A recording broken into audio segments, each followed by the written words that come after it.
मध्य प्रदेश में 230 विधानसभा सीटों के लिए 17 नवंबर को मतदान होगा।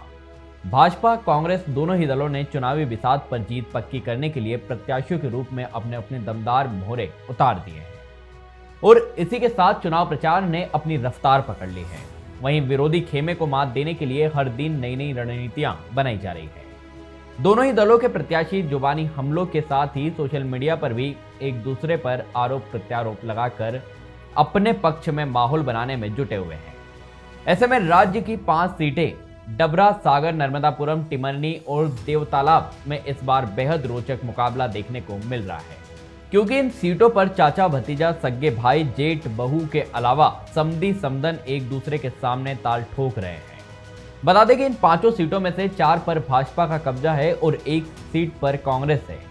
तो चलिए, व्यास मीडिया की टीम आज आपको मध्य प्रदेश की इन 5 सीटों के बारे में बताएगी, जहां भाजपा कांग्रेस ने एक ही परिवार के लोगों और रिश्तेदारों को चुनाव मैदान में उतराकर मुकाबले को रोचक बना दिया है। हम सबसे पहले नर्मदापुरम विधानसभा सीट की बात करेंगे, जहां से भाजपा ने सीताशरण शर्मा को चुनाव मैदान में उतारा है। सीताशरण का मुकाबला कांग्रेस के जिस प्रत्याशी से है वो कोई और नहीं बल्कि उनके सगे भाई गिरिजा शंकर शर्मा है। गिरिजा शंकर शर्मा कुछ समय पहले तक बीजेपी में ही थे, लेकिन भाजपा के टिकट देने से इनकार करने पर उन्होंने हाल ही में कांग्रेस का दामन थाम लिया है। आपको बता दें कि विधायक डॉक्टर सीताशरण शर्मा 5 बार के विधायक हैं। सीताशरण पहली बार 1990 में विधायक बने थे। इसके बाद 1993 और 1998 का चुनाव जीते। इसके बाद 2013 से लगातार विधायक है। साल 2014 से 2019 तक विधानसभा अध्यक्ष भी रहे हैं। वहीं कांग्रेस ने इस सीट से सीताशरण के सगे भाई गिरिजा शंकर को टिकट देकर मुकाबले को बेहद रोचक बना दिया है। बता दें कि गिरिजा शंकर साल 2003 से 2013 तक भाजपा के टिकट पर विधायक रह चुके हैं। वे जनसंघ के समय से भाजपा में रहे और करीब 45 साल भाजपा में रहने के बाद इस साल 10 सितंबर को कांग्रेस में शामिल हो गए। इसी तरह सागर विधानसभा सीट से भाजपा ने 3 बार के विधायक शैलेंद्र जैन को टिकट दिया है। वे यहां से चौथी बार मैदान में हैं। वहीं कांग्रेस ने इस सीट पर शैलेंद्र जैन के छोटे भाई सुनील की पत्नी निधि जैन को टिकट दिया है। इस सीट पर शैलेंद्र जैन की अच्छी पकड़ है। वहीं निधि साल 2020 के नगरीय निकाय चुनाव में महापौर का चुनाव लड़ चुकी है। उन्हें भाजपा की संगीता तिवारी ने 12,000 से अधिक वोटों से हराया था। बता दें कि ये जैन बाहुल्य सीट है। इस सीट पर साल 1985 यानी पिछले 38 साल से जैन प्रत्याशी ही चुनाव जीतते आ रहे हैं। अब हम हरदा जिले की टिमरनी विधानसभा सीट को लेकर चर्चा करेंगे। ये सीट भाजपा की परंपरागत सीट मानी जाती है। कांग्रेस ने इस सीट पर सेंध लगाने के लिए बड़ा दांव लगाया है। दरअसल भाजपा ने इस सीट पर विधायक संजय शाह को टिकट दिया है। वहीं संजय टिमरनी विधानसभा सीट से 2008 से लगातार 3 बार के विधायक हैं। वहीं कांग्रेस ने इस सीट पर कब्जा जमाने के लिए युवा चेहरे के रूप में संजय शाह के भतीजे अभिजीत को मैदान में उतारा है। साल 2018 में भी दोनों के बीच कड़ा मुकाबला देखने को मिला था। बता दें कि अभिजीत अपने चाचा संजय शाह से केवल 2213 वोटों के अंतर से हारे थे। बता दें कि मकरई राजघराने के वंशज चाचा भतीजे की ये जोड़ी दूसरी बार आमने सामने है। अगली विधानसभा सीट है देवतालाब। ये सीट पिछले 3 चुनाव से भाजपा के कब्जे में है। भाजपा ने इस सीट से 3 बार के विधायक और वर्तमान में विधानसभा अध्यक्ष गिरीश गौतम को टिकट दिया है। गिरीश इस सीट पर 2008 से लगातार विधायक है। पिछली बार यानी 2018 के विधानसभा चुनाव में देवतालाब सीट पर भाजपा और बहुजन समाजवादी पार्टी के बीच कांटे का मुकाबला हुआ था। तब गिरीश गौतम बसपा प्रत्याशी सीमा सिंह सेंगर से महज 1080 वोटों से चुनाव जीते थे। वहीं कांग्रेस प्रत्याशी विद्यावती पटेल को केवल 22% वोट ही मिल सके थे। बता दें कि 2008 और 2013 के चुनाव में भी गिरीश गौतम 3000 वोटों के अंतर से ही जीते थे। वहीं कांग्रेस ने सोची समझी रणनीति के तहत गिरीश गौतम के सामने युवा चेहरे पद्मेश को टिकट दिया है, क्योंकि पिछले चुनाव में गिरीश गौतम ने बहुत ज्यादा मतों के अंतर से जीत दर्ज कराई थी।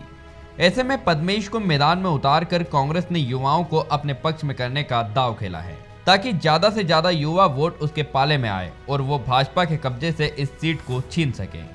वहीं पद्मेश 2020 के निकाय चुनाव में जिला पंचायत का चुनाव जीते थे। उन्होंने गिरीश गौतम के बेटे राहुल को चुनाव में हराया था। यही वजह रही कि कांग्रेस ने उन्हें टिकट दिया। अब ग्वालियर की डबरा विधानसभा सीट की बात करेंगे। यहां से भाजपा ने इमरती देवी को मैदान में उतारा है। वहीं कांग्रेस ने सुरेश राजे को टिकट दिया है। इमरती देवी और सुरेश राजे के बीच समधी और समधन का रिश्ता है। ये दोनों तीसरी बार आमने सामने हैं। इसमें दोनों ही नेताओं ने एक एक बार जीत दर्ज की है। 2020 में हुए उपचुनाव में दोनों ही उम्मीदवारों ने पाला बदलकर चुनाव लड़ा था। इमरती देवी 2008 में पहली बार विधायक बनी थी और साल 2018 तक डबरा से कांग्रेस की टिकट पर लगातार 3 बार विधायक रही। लेकिन साल 2019 में जब ज्योतिरादित्य सिंधिया ने कांग्रेस से बगावत की तो इमरती भी विधायक पद से इस्तीफा देकर उनके साथ बीजेपी में चली गई थी।